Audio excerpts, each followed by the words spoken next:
जनता हित के लिए काम करवाने के लिए मंत्री ही बनना जरूरी है? न कोई जरूरी नहीं, स्वाधार है, जिसका काम करना उसका काम कर दे जिस दिन नाटनी होने गए मेरी चलती को। जस्सी पेटवाड़ बोलते हैं कि भी गरीब किसान मजदूर का बेटा है जो है नारनौंद की जनता ने विधायक बना दिया है। लेकिन एक वो दौर भी देखा सर, 2.5 करोड़ की लैंड क्रूजर और जिस तरह से डिफेंडर गाड़ी में चलने का शौक नारनौंद के विधायक जस्सी पेटवाड़ के बोला है। ऐसे ऐसे आरोप कांग्रेस के नेताओं ने ही लगाए हैं सर। जो लोग मेरे काम में मेरी मेहनत में मेरा मुकाबला नहीं कर सकते वो इस तरीके के सवाल करते रहते हैं। कि मेरी नज़र में हरियाणा प्रदेश में 2 ही मास लीडर हुए हैं जी, एक जननायक चौधरी देवीलाल जी और एक चौधरी भूपेंद्र सिंह हुड्डा जी। चौधरी देवीलाल की तो 5वीं पीढ़ी 4थी पीढ़ी भी उनका नाम की खाएगी, उनके काम की खाएगी। और आज चौधरी भूपेंद्र सिंह हुड्डा के नाम और काम की वजह से कांग्रेस को वोट मिला, हरियाणा के विपक्ष को वोट मिला। सरकार भरपाई कर पाई किसानों की या नहीं कर पाई? सरकार तो किसान मजदूर को बर्बाद करना चाहती है। जहाँ जो अडानी अंबानी का देश हो वहाँ किसानों की कौन सुनता है? नरेंद्र मोदी ने गिरवी रख दिया देश को, अडानी और अंबानी को। सरकार नहीं बना पाई, ये बड़ा मेरे मन में भी और सबको इस बात का मलाल है कि हम सरकार नहीं बना पाए। सद्भावना यात्रा जो है कांग्रेस की तरफ से शुरू की गई है, अभी जो है कांग्रेस की तरफ नाम ना देकर उसको चौधरी वीरेंद्र सिंह का जो नाम दिया, ब्रजेंद्र सिंह का नाम दिया गया। क्या वो यात्रा जो अगर नारनौंद में आएगी तो जस्सी पेटवाड़ का समर्थन करेंगे? एक बात बता यार, नारनौंद में कांग्रेस ने मजबूत करना है तो मेरे तो ज़्यादा राड़ नारनौंद वाले ज़्यादा मजबूत कौन कर सके भाई? छोटी सी बात बताओ यार, वहाँ का लोकल आदमी तो मजबूत नहीं कर सकता और कोई बाहर गा के मजबूत कर देगा, या कौन सी धारणा है? नारनौंद में आओगे, नारनौंद में इसे आदमी उस यात्रा में जाएंगे जो उनसे बीजेपी थी वोट गिर रहे हैं, वो मजबूत करेंगे क्या कांग्रेस ने? नारनौंद का विधायक जस्सी पेटवाड़ के निवास स्थान पर मौजूद है। साल का कार्यकाल विधायक जी का पूरा हो चुका और एक साल कार्यकाल में जिस तरह से CLP लीडर बनाएगा, अलग अलग प्रकार की बातें चली हैं। और विधायक जी ने 1 साल के कार्यकाल में नारनौंद के हित के लिए क्या कुछ किया है, विधायक जी की जबानी आज सुनेंगे। सर, 1 साल का संपूर्ण कार्यकाल हो चुका है, बहुत बहुत शुभकामनाएं। इसमें आरोप भी लगे, इसमें प्रत्यारोप भी लगे, और वो दौर भी आपने देखा जो चुनाव जीतने के बाद में जो खुशी महसूस की आपने। भाई सबसे पहले तो इसके लिए मैं ये दिन जो आया है ये नारनौंद की उस महान जनता के कारण आया है। उस महान जनता का, नारनौंद की 36 बिरादरी का, नारनौंद के हर पिता तुल्य बुजुर्ग का, हर नौजवान भाई का, मेरी सारी माताओं बहनों का आभार प्रकट करता हूँ। उन सब नारनौंद से बाहर उन सब लोगों का धन्यवाद करता हूं जिन्होंने मेरे लिए दुआएं की, जिन्होंने समय निकाला, चुनाव में तन मन धन से सहयोग किया। ये सब उनकी देन है। और आज रही बात आरोप प्रत्यारोप की, विपक्ष के ऊपर आरोप लगाने का तो एक ट्रेंड बन चुका है। विपक्ष आरोप लगाता है सरकार के ऊपर, और आरोप लगाने की जिम्मेवारी लोगों ने विपक्ष को, जब से चुनाव शुरू हुए हैं देश में, लोकतंत्र स्थापित हुआ है आज़ादी के बाद, उसमें लोकतंत्र में ये धर्म है कि विपक्ष जो है सरकार से जवाब मांगे, सरकार के ऊपर आरोप लगाए, उनकी जिम्मेवारी तय करे, उन समस्याओं का लड़के उनसे समाधान करवाने का काम करे। तो मेरे ऊपर आरोप हो सकता है लगाए हों, लेकिन मुझे लगता नहीं किसी ने लगाए होंगे। मैंने तो अपनी जिम्मेवारियाँ पूरी निभाई हैं। मेरी जो जिम्मेवारी है, क्योंकि सरकार नहीं बना पाई, ये बड़ा मेरे मन में भी और सबको इस बात का मलाल है कि हम सरकार नहीं बना पाए। और सरकार बनती तो फिर विकास के रिकॉर्ड तोड़ के दिखाते कि भाई क्या विकास क्या होता है, और क्या रोजगार की एक पॉलिसी होती है जो युवाओं के लिए बनाई जाती है, वो हर चीज़ में काम करके दिखाते। लेकिन अब सरकार नहीं बन पाई, कुछ न कुछ कमियां रही, लोगों ने तो पूरा साथ दिया, उन कमियों को दूर करेंगे आने वाले समय में। और मुख्य विपक्षी दल होने के नाते कांग्रेस मजबूती से, एक मजबूत विपक्ष के साथ मजबूती से लोगों की आवाज़ बढ़ने का काम करेंगे। सर, आपने कहा कि जो जनता ने आपके ऊपर जिम्मेवारी दी है सरकार से जवाब मांगना, जहाँ पर सरकार किसी की आवाज़ नहीं उठाती है तो वहाँ पर विपक्ष की भूमिका होती है कि उनकी आवाज़ उठाए। लेकिन कांग्रेस के ही नेता, एक बार बीच में ट्रेंड से चला था सर, जस्सी पेटवाड़ को टारगेट बनाना शुरू कर दिया था। जस्सी पेटवाड़ बोलते हैं कि भी गरीब किसान मजदूर का बेटा है जो है नारनौंद की जनता ने विधायक बना दिया है। लेकिन एक वो दौर भी देखा सर, 2.5 करोड़ की लैंड क्रूजर और जिस तरह से डिफेंडर गाड़ी में चलने का शौक नारनौंद के विधायक जस्सी पेटवाड़ के ऊपर के बोला है। ऐसे ऐसे आरोप कांग्रेस के नेताओं ने ही लगाए हैं सर। मैं तो कोई 2.5 करोड़ वाली में चल रहा नहीं भाई, या 1.5 करोड़ भी किसी भाई की मंगी ले लिया, वह रही। दूसरी बात, जो लोग मेरे काम में मेरी मेहनत में मेरा मुकाबला नहीं कर सकते वो इस तरीके के सवाल करते रहते। मुझे खुशी है कि वो मेरे बारे में चर्चा करते हैं और करते रहनी चाहिए। और मैं तो धन्यवाद करता हूं कि वो किसी न किसी बहाने, तारीफ तो मेरी कर नहीं सकते, लेकिन वो मतलब जुबान पर उनका नाम रहता इन है। चीज़ों के बहाने मुझे याद करते हैं, मेरे शुभ चिंतक हैं, और बड़ी अच्छी बात है, भाई करते रहना चाहिए। सर एक पीछे से जाता हूँ मैं आपकी, जो अमेरिकन एम्बेसी का जिक्र हुआ था सर, जो विधायकों का कार्यक्रम रखा गया था जिसमें आपके जो जिगरी विधायक थे, आपके साथी थे इंदिरा जनरवाल बालू जी गए थे, उस कार्यक्रम में दांगी गए थे, लेकिन जो अमेरिकन एम्बेसी ने जो आपका जो वहाँ जाने का कार्यक्रम था वो रद्द कर दिया गया था, उस पर भी अलग अलग अफवाहें चली थी। सब बस थोड़ा बताओ ना सर, क्या कारण रहा था वहाँ आप नहीं पहुँच पाए थे? ये कार्यक्रम था एक, जहाँ से पूरी दुनिया के विधायक इकट्ठा होने थे, और ये सब अपने खर्चे पे गए थे, ना कि ये विधानसभा या हरियाणा की जनता के पैसे पे नहीं गए, ये सब अपने खर्चे पे गए थे।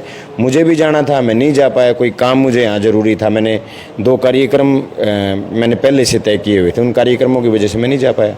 आपके ना अपने काम था सर, या फिर जो जिस तरह से अफवाहें चली थी, जो एक्टिविटी के ऊपर नज़र रखती हैं एम्बेसी, उनके लिए जो आपका कार्यक्रम रद्द कर दिया गया उसी तरफ से?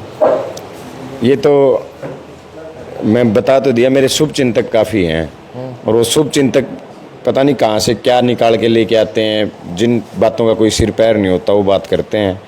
और मुझे सही में मैंने 2 कार्यक्रम दे रखे थे जिनको मैं पोस्टपोन नहीं कर सकता था। एक मेरे दोस्त की शादी थी, उसमें मैं नहीं चाहता था कि मेरी एब्सेंट लगे, शादी जीवन में एक ही बार होती, इसलिए मैं नहीं गया। सर लगभग 1 साल के बाद में जो CLP लीडर बनाएगा, जिसकी उम्मीद आपने भी शायद लगाई थी चौधरी भूपेंद्र सिंह हुड्डा के ऊपर, कांग्रेस हाईकमान ने विश्वास करे तो उन्हीं को दोबारा से जो मौका मिला है, किस तरह से कार्यकाल रहेगा? क्योंकि जो पिछला टर्म रहा 5 साल का, कांग्रेस ने बढ़त की, वोट बैंक में भी बढ़त की है, सीटों के मार्जिन में भी बढ़त की है, अगला जो 29 वाला चुनाव हुआ उसके बीच में किस तरह से देखते हैं हुड्डा साहब कार्यकाल को?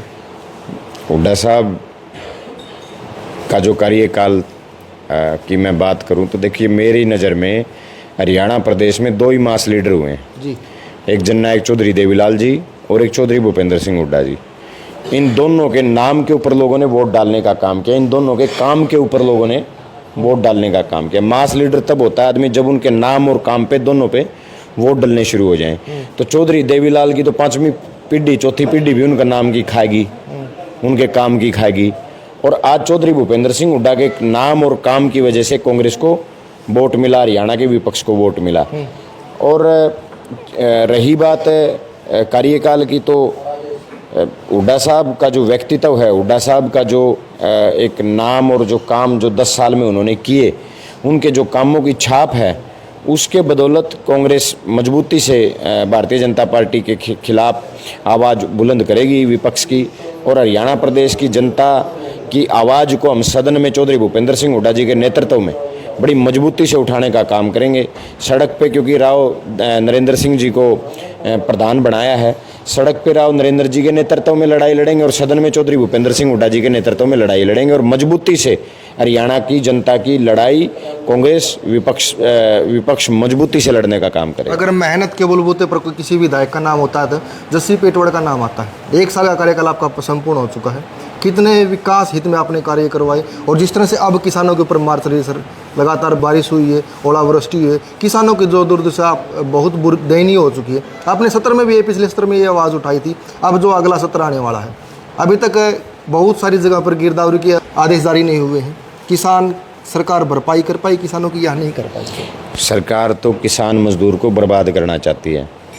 किसान और मजदूर की जो व्यथा इस टाइम है, जो दुर्दशा इस टाइम है, वो उसमें सरकार सबसे बड़ी भागीदार है जी। आज हरियाणा और उत्तर भारत के साथ साथ हिसार जिला ऐसा है जो 70% डूबा हुआ है। यहाँ मुख्यमंत्री जी रोड शो, एयर शो करने आए। एयर शो से 5 किलोमीटर दूर गांव के गांव डूबे हुए थे। सारी सरकार वहाँ जश्न मना रही थी, लड्डू खा रही थी। नायब सैनी जी एक बार भी किसी गांव में उन घरों को देखने नहीं आए। सरकार का कोई मंत्री इन घरों को देखने नहीं आया, इन खेतों को देखने नहीं आया। इवन मुख्यमंत्री जी की तो सोच यहाँ तक है, मुख्यमंत्री जी ने पिछले महीने नारनूंद और उकलाना के कुछ गांव का दौरा बनाया। 6-7 नारनूंद के गांव, 6-7 उकलाना के गांव। लेकिन जब मुख्यमंत्री जी को पता चला कि ये गांव तो पूरी तरह से बर्बाद हो चुके हैं, खेती खत्म हो चुकी है, अगली फसल की भी कोई उम्मीद नहीं है, तो मुख्यमंत्री जी की सोच देखिए कि यहाँ विपक्ष के विधायक हैं उकलाना और नारनूंद में, तो दोनों के प्रोग्राम कैंसिल कर दिए और केवल आसी भी 9 गांव में उन्होंने जाना था। 80 भी केवल 80 शहर और 2 गांव में गए, उसके बाद कैंसिल कर दिया। ना कोई आज तक केंद्र सरकार ने या राज्य सरकार ने कोई आपदा राहत कोष होता है वो जारी किया है। केंद्र सरकार ने तो एक फूटी कोड़ी भी हरियाणा को नहीं दी। जबकि अब 1 साल का कार्यकाल हो गया तो मोदी जी कह रहे मोदी जी आएंगे। अब पहले अमित शाह जी आए थे। अब उनके आने का फ़ायदा मुझे तो लगता नहीं भी वो कोई फ़ायदा किसान को, मजदूर को उसका हो रहा है। जो मकान जिसमें दरार पैदा हो गई है या जिसके मकान ढह गए, लगता है भी जो अनुमानित राशि सरकार ने देने का घोषणा की है उससे भरपाई कुछ हो पाएगी उसकी? 7,000 रुपया में एक टाइम का सपरा को नहीं आंदा यार, कैसे भरपाई होगी? खर्चे किसी ने ठेकन ज़मीन ले रखी है, वो 50, 55,000, 60,000 रुपये, 70,000 रुपये ठेका ले रहा है। 7,000 रुपये में भरपाई कर दोगे आप उसकी? किसान की भरपाई 7,000 रुपये में कर दोगे? कैसे भरपाई होगी? आंकड़ा दे दिया ना सर। नहीं, ये कोई आंकड़ा थोड़ी है। सरकार को कम से कम 50,000 रुपये, 60,000 रुपये मुआवजा देना चाहिए किसान को। किसान अगर खुशहाल है, मजदूर अगर खुशहाल है तो देश की अर्थव्यवस्था खुशहाल है। खेती कृषि प्रधान देश में जीते हम, जहाँ की केवल 75% अर्थव्यवस्था खेती के बलबूते चलती है। खेती मर गई, किसान मजदूर मर गया तो फिर अर्थव्यवस्था मर गई। अर्थव्यवस्था मर गई तो देश कंगाल हो जाएगा। लेकिन ये लोग जो अडानी अंबानी का देश हो वहाँ किसानों की कौन सुनता है? नरेंद्र मोदी ने गिरवी रख दिया देश को, अडानी और अंबानी को।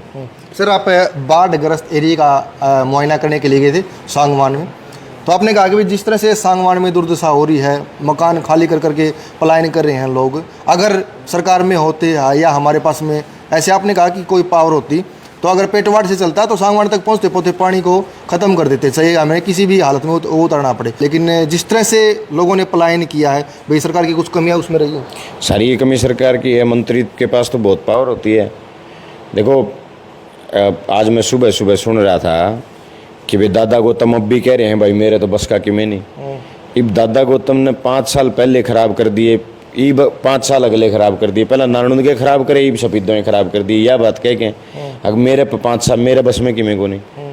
यार, विधायक और मंत्रियों के पास बहुत पावर होती है। सरकार का विधायक मंत्री हो ना और ठान ले सारा प्रशासन सारी रात में पानी पीजे। एक गांव 90% खाली हो गया, वहाँ सागवान क्यों? यहाँ भी यही हालात हैं। यहाँ आप चले जाओ, आप सरसोद, बिचपड़ी, लितानी, आपका ये चन्नत, बाटड़ा, यहाँ चले जाओ आप, गुराना, खानपुर, सिंदड़, ये सारे डूबे हुए हैं। सरकार का मंत्री विधायक हो तो प्रशासन। यहाँ गुराना में विवाद हुआ था, मैं DC SP हिसार SP सारे प्रशासन के साथ रात 2 बजे तक गुराना में बैठा रहा और अगले दिन तक पानी सारा समाधान शुरू हो गया था। पावर बहुत होती है, करने की इच्छा होनी चाहिए। और वो तो सागवान गांव का जिसका जिक्र कर रहे हो तो मालिक हैं पूरे हरियाणा के, वहाँ की तो मंत्री इरिगेशन मंत्री हैं। अगर इरिगेशन मंत्री यूँ कह दे मैं चंडीगढ़ हूँ, सागवान आऊँ हूँ और पानी का टोपा नहीं पाना चाहिए, प्रशासन जिला पूरे जिले का प्रशासन लग कर रात ने पानी ने बेरा भी कौन पटन दे, कड़ा गया कड़ा नहीं गया। आपने कहा सर दादा गौतम का जिक्र किया, भाई उनके पास में कोई पावर नहीं है। क्या जनता हित के लिए काम करवाने के लिए मंत्री ही बनना जरूरी है? न, कोई जरूरी नहीं। स्वाधार है, जिसका काम करना उसका काम कर दे। जिस दिन नाटनियों ने कह दे मेरी चल दी को नहीं, कद चल लगी भाई? पिछली 5 साल भी सरकार थी या 5 साल भी सरकार है, फिर कद चल लगी भाई? हमने बनाओ सरकार का विधायक, देख सबकी नाचता नहीं हंडे दो चल लगे तो को नहीं। एक आखिरी सवाल विधायक जी आपसे, सद्भावना यात्रा जो है कांग्रेस की तरफ से शुरू की गई है, अभी जो है कांग्रेस की तरफ नाम ना देकर उसको चौधरी वीरेंद्र सिंह का जो नाम दिया, ब्रजेंद्र सिंह का नाम दिया गया। अध्यक्ष जी ने भी बोल दिया, प्रभारी जी ने भी बोल दिया, तो ये कांग्रेस की यात्रा नहीं है। जस्सी पेटोड़ कैसे मानते हैं और क्या उस यात्रा का समर्थन करते हैं? देखो भाई, कोई भी कांग्रेस का प्रचार कर रहा है, कोई भी कांग्रेस के लिए काम कर रहा है, उसका सारी चीज़ों का समर्थन है। सबको मजबूती के लिए कार्यक्रम करने चाहिए। ब्रजेंद्र सिंह जी कर रहे हैं, बहुत अच्छी बात है, करने चाहिए। जो कांग्रेस का प्रचार हो जिसमें बीजेपी की नीतियों को, जो बीजेपी का चाल चरित्र और जो चेहरा है, जो देश को बर्बाद करने का, प्रदेश को बर्बाद करने का उनका चरित्र, उनकी नीति जो है, उसको जितना ज़्यादा हम लोगों तक पहुंचाएंगे उतना ज़्यादा लोगों में जागरूकता बढ़ेगी। क्या वो यात्रा जो अगर नारायण में आएगी तो जस्सी पेटोड़ का समर्थन करेंगे? एक बात बता यार, नारायण में कांग्रेस ने मजबूत करना है तो मेरे तो ज़्यादा नारायण ज़्यादा मजबूत कौन कर सके भाई? उचाणम करो ना, 50,000 तक पिछली गेड़ी हार गए थे, फिर हार गए। सबसे ज़्यादा जरूरत है उचाणा में कांग्रेस ने मजबूत करने की। पहले तो ब्रजेंद्र सिंह जी को उचाणा में कांग्रेस की मजबूती चाहिए। हरियाणा में घूमते अरे जब मान लो एक छोटी सी बात बताओ यार, वहाँ का लोकल आदमी तो मजबूत नहीं कर सकता, और कोई बाहर का आके मजबूत कर देगा, यह कौन सी धारणा है?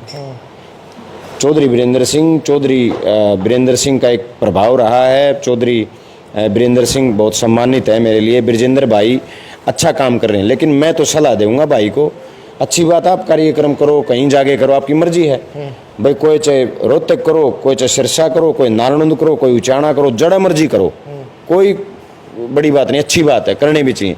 लेकिन पहले मजबूती उचाना में कांग्रेस की इतनी करो कि अगली बार कांग्रेस का विधायक बने, क्योंकि 3-4 योजना होगी, कांग्रेस का विधायक नहीं बन रहा उचाना से, तो पहली मजबूती तो उचाना में करो। आपका मानना है कि जहाँ जहाँ पर कांग्रेस की हार हुई है उन हलकों में जो यात्रा निकाली जाए ताकि कांग्रेस पार्टी ज़्यादा मजबूत हो सके? जो जड़ा आ रहे हैं वह यात्रा काटेंगे, उससे फायदा होगा।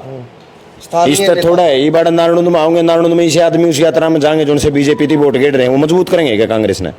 फिर यार, जो तो सबसे बड़ा इसका एक ही है, लोकल आदमी, लोकल नेता, लोकल कार्यकर्ता अपने अपने इलाके में कांग्रेस के लिए मजबूती के लिए काम करें। अब लोकल जब लोग और कार्यकर्ता और नेता काम करेंगे ना अपने अपने इलाके में, तो पार्टी अपने आप मजबूत हो जाएगी यार। हाँ, ग्रुप एक धड़ा बनाना है, आप पर्सनल कोई है काम करना तो भाई कितियाँ जाके करो, तरकम मैं कितियाँ करूँ, मन कौन रोक सके है। और बीके हरिप्रसाद जी और प्रदेश अध्यक्ष जी ने एक ही बात कही है, भाई ये कांग्रेस का कार्यक्रम नहीं है कि किसी को बाध्य करोगे आप, मन मर्जी है किसी की, मेरा जी करेगा तो बिक जूंगा, मेरा नहीं जी करेगा तो मैं बाध्य थोड़े हूँ यार।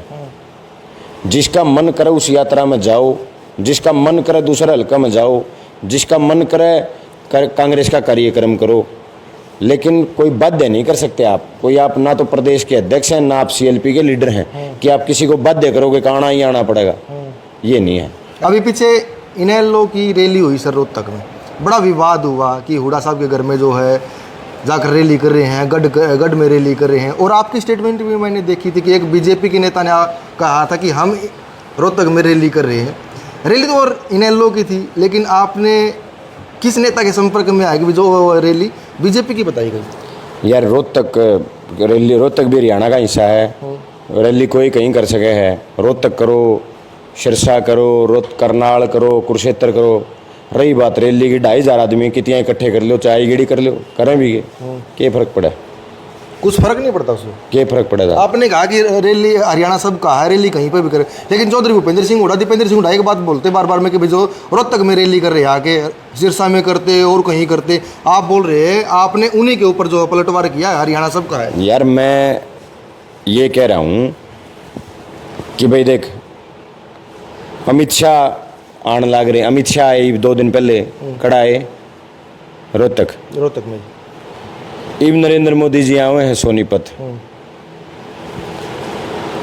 जेजेपी ने अपना दफ्तर खोलिया रोहतक, बीजेपी ने अपना दफ्तर खोलिया रोहतक। नायब सैनी जी मोदी जी का जन्मदिन का कार्यक्रम करने जाते हैं रोहतक।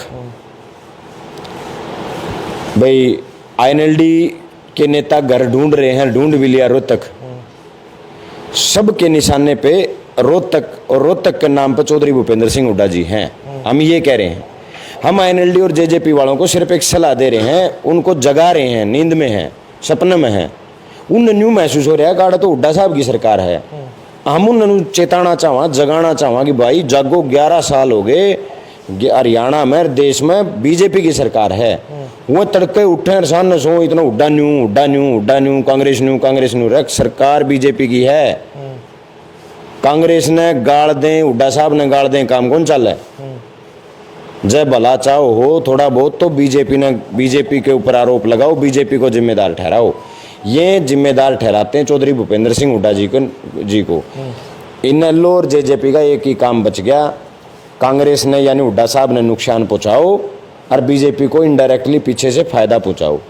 इसलिए हम इन वो करा। और हमारी कोई जाति दुश्मनी थोड़ी, हमारी JJP वाले गल, इनेलो वाले गल। जो सच्चाई हो देश को पता लगनी चाहिए, प्रदेश को पता लगनी चाहिए, लोगों को पता चलनी चाहिए कि ये लोग बीजेपी के लेफ्ट एंड राइट बाजू हैं। बीजेपी अगर शरीर है तो लेफ्ट बाजू JJP और राइट बाजू इनेलो है, और ये बीजेपी के लिए काम कर रहे हैं। हम इसलिए इन दोषी ठहरा वहाँ। आज कांग्रेस विधानसभा में हरियाणा की जनता के लिए कुछ मांग करती है, हम काम रोको प्रस्ताव लेके आए। अपराध के ऊपर, भाई कितना भयंकर क्राइम बढ़ रहा है। एक एक महीने में जींद जैसे जिले में 17 हत्या हुए हैं। आज हर दिन 50 से ज़्यादा अपहरण हो रहे हैं। आपको हैरानी बताऊंगा, महिलाओं के मामले में जो क्राइम जो है, जितनी FIR दर्ज होती हैं 3% पर फैसला हुआ है। 97% क्राइम के केसेस जो के तो पड़े हैं। तो हम क्राइम पे चाहते थे, कांग्रेस ने काम रोको प्रस्ताव लेके आई कांग्रेस, और ये इनल वाले बाहर आए के दो विधायक हैं, ये नु कहे बोला कांग्रेस ने तो बोला बीजेपी के लिए फायदा कर दिया। अरे तू भीतर बीजेपी है ना गले बैठा है, कांग्रेस बाहर प्रदर्शन करने लग रही है और फायदा हमने बीजेपी का कर दिया। वो तो बोलते हैं ना सर कि असल भूमिका जो है विपक्षी इनेलो निभा रही है। यार के कहूँ भाई, के बताऊँ तेने। ये तो सत्र में भी है, वो बोलते हैं सर ये बात तो खुद में। यार 2.5 आदमी नहीं और बिला भूमिका कांग्रेस बिला निभा रही, वो विपक्ष की इनेलो निभा रही, कुकर निभा रही है भाई। सारा दिन तो बीजेपी का पक्ष में बोल रहे हैं, सारा दिन तो बीजेपी का गुणगान करते हैं, कांग्रेस के खिलाफ बोलते हैं। चौधरी भूपेंद्र सिंह हुड्डा के अलावा उनको कुछ नजर नहीं आता, और फिर भी वो भूमिका निभा, भूमिका तो कांग्रेस निभा रही है। यार सबको पता है 37 विधायक तकड़े हुए हैं, 2 विधायक तकड़े हुए हैं। कौन सी पार्टी, जिस पार्टी ने 39% वोट मिला उसके साथ ज्यादा लोग हैं, जिसने 2.5% वोट मिला उसके साथ ज्यादा लोग हैं, और जिसके पास में बहुमत होगा फिर तो उससे बात बनेगी यार। न्यू थोड़ा एक भी कहने तो कोई बन जाए, सब ने पता है आज पढ़े लिखे जमाना है, मूर्खों का जमाना नहीं है, अनपढ़ नहीं है कि भी आप किसी को भी पागल बना दोगे। पहले भोले भाले लोग होया करते, बकाया दिया करते। आज पढ़े लिखों का जमाना है, युवाओं का जमाना है।